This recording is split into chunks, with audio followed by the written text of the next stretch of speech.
There's a great piece. Last week I was going off on how U.S. companies are using their money to buy back stock.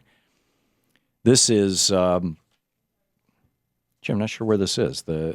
When we printed it, it did not list the publication it came from.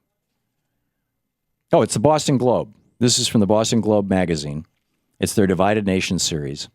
And the article is headlined, Feast for Investors Sells Workers Short.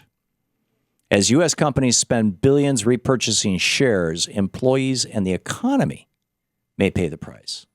In other words, it's not just like the banksters are up to their old shenanigans and everything could go down. It's that the biggest corporations in America are behaving in a way that, A, screws their workers. I mean, the example that they're talking about, the picture here, at the top of it was a guy named Bob Ordman. Bob Ordman was laid off despite record profits at Cisco.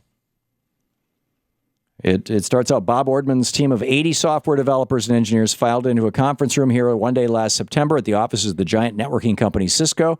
The room was deep within the company's bucolic campus, nestled amid woodlands where employees brainstorm while strolling along tranquil creeks and ponds. But the news this day was anything but serene. Ordman and his team were laid off along with 100 others in Boxborough, part of a sweeping cut of 6,000 employees that hit 8% of Cisco's overall force. This was not, however, the case of a company cutting back because it was struggling to make a profit. To the contrary, Cisco's chief executive officer, John T. Chambers, that part now is covered. I'm sorry, when I tried to print this, it covered it with some comment. But basically, he took a whole pile of money. And Cisco has a cash stockpile of $53 billion, the fifth largest among U.S. companies, according to Moody's. And then they talk about how they're using that money to buy back their stocks. Why do companies buy back their stocks? For one reason and one reason only. So the senior executives who are compensated with stock, they take their compensation in stock rather than as a paycheck so that they only pay capital gains taxes on it. Capital gains taxes are max out at 20%. Regular ordinary income tax rates max out at 39%. So they're paying half the taxes that you and I may pay. And not even you and I, because most people are not making the roughly $400,000 a year. You know, your income doesn't get taxed at 39% until you make over about $400,000 a year. So most people are paying nothing close to 39%, working people. But these CEOs, if they were to take, $100 million, $200 million, $500 million as pay, they would be paying 39%. But instead, they take it as stock and cash in these stock options, particularly after they've done a buyback, which jacks up the value of their stock options. It's like they're creating instant profits for themselves, and then they pay a maximum 20% income tax on it. The Center for American Progress has a piece about a study that just came out.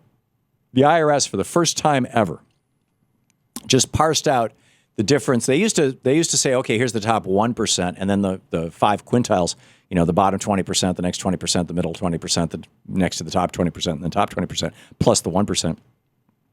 Now they drilled down to the top 1/10 of 1%, the top 1/100th of 1%. And guess what?